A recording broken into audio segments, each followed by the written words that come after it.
बंगाल में चुनाव अपने पिक पर है। भीड़, रैलियां, नारेबाजी, हर तरफ सियासी गर्मी अपने चरम पर है।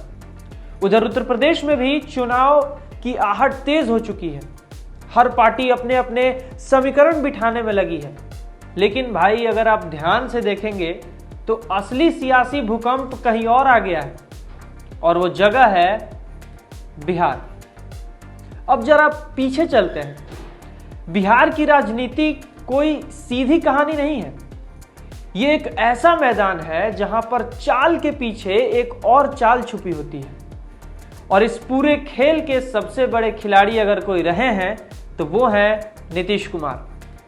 एक ऐसा नाम जो कभी विकास पुरुष कहा गया तो कभी पलटू राम। बिहार की राजनीति में नीतीश कुमार ने जितनी बार पाला बदला है उतनी बार शायद ही किसी नेता ने किया हो। कभी एनडीए के साथ, कभी महागठबंधन के साथ, फिर वापस एनडीए और फिर अचानक से वापसी। अब सवाल ये उठता है कि ये सिर्फ राजनीतिक रणनीति थी या फिर कुर्सी से जुड़ा एक गहरा मोह था। कई राजनीतिक विश्लेषकों ने इस पर खुलकर टिप्पणी की है। कुछ कहते हैं कि नीतीश कुमार एक ऐसे नेता हैं जो सर्वाइवल पॉलिटिक्स में माहिर है, मतलब हालात जैसा भी हो खुद को सत्ता में बनाए रखना उन्हें आता है। वहीं कुछ लोगों का मानना है कि नीतीश कुमार का मकसद सिर्फ सत्ता नहीं था, बल्कि वो हर उस गठबंधन के साथ जाना चाहते थे जहां से उन्हें बिहार के लिए ज्यादा रिसोर्स और सपोर्ट मिल सके।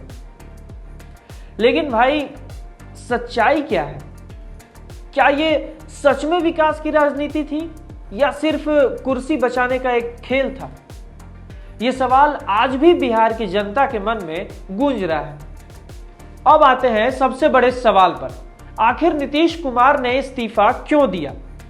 देखिए, इस पर कई तरह की बातें सामने आई हैं। कुछ सलाहकार और अंदरूनी सूत्रों का कहना है कि गठबंधन के अंदर लगातार बढ़ता दबाव और लीडरशिप को लेकर कंफ्यूजन थी। इस फैसले की सबसे बड़ी वजह बना।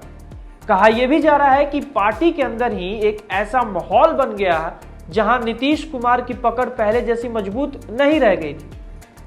वहीं कुछ राजनीतिक जानकार तो यहां तक कहते हैं कि यह इस्तीफा एक मजबूरी कम और एक कैलकुलेटेड मूव ज्यादा था।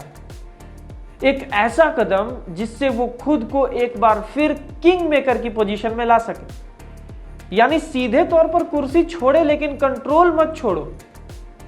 अब एक कहानी में एंट्री होती है एक नए चेहरे की, सम्राट चौधरी, जो इस वक्त काफी सुर्खियों में चल रहे हैं। अब सवाल उठता है कि आखिर क्यों सम्राट चौधरी ही? सम्राट चौधरी का बैकग्राउंड अगर आप देखेंगे तो कोई अचानक से उभरा हुआ नाम नहीं है। उनका राजनीतिक सफर लंबा रहा है, क्योंकि उनके पिता भी एक जाने माने नेता रहे, जिससे उन्होंने शुरू से ही एक मजबूत राजनीतिक जमीन मिली। उन्होंने अलग अलग भूमिकाओं में काम किया है, संगठनों से लेकर सरकार तक, और खुद को एक एग्रेसिव और आउटस्पोकन नेता के रूप में स्थापित किया है। लेकिन भाई हर कहानी का एक दूसरा पहलू भी होता है। सम्राट चौधरी पर कुछ पुराने क्रिमिनल एलिगेशंस भी लगे हैं, जिनका जिक्र उनके विरोधी बार बार करते हैं।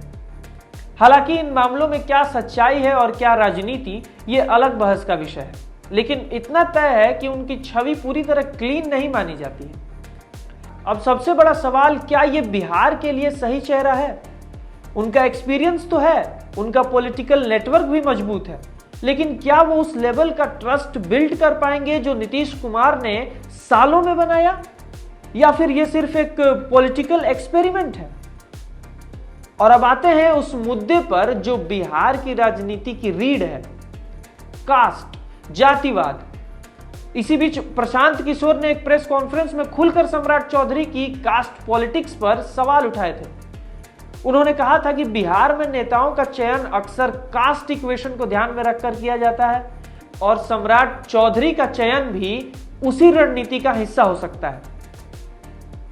देखिए, ये बात किसी से छुपी नहीं है कि बिहार में कास्ट सिर्फ एक पहचान नहीं बल्कि एक पूरा पॉलिटिकल सिस्टम है। यहां आइडियोलॉजी से कम और कास्ट इक्वेशन से ज्यादा जीते जाते हैं। ऐसे में सम्राट चौधरी का आना कुछ खास वर्गों को कंसोलिडेट करने की कोशिश के तौर पर भी देखा जा रहा है।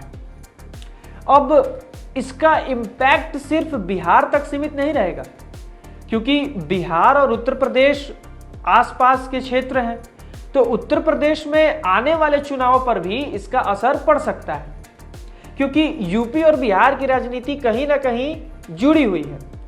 कास्ट डायनेमिक्स, वोटर बिहेवियर, सब कुछ एक दूसरे को इन्फ्लुएंस करता है।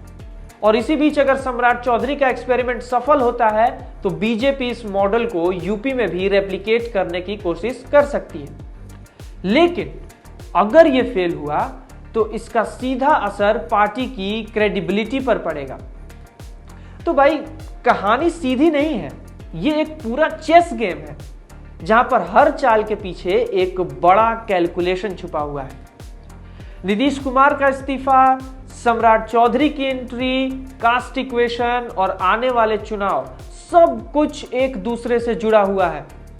अब सवाल आपसे है कि क्या ये सच में बदलाव की शुरुआत है या फिर पुरानी राजनीति का एक नया चेहरा है?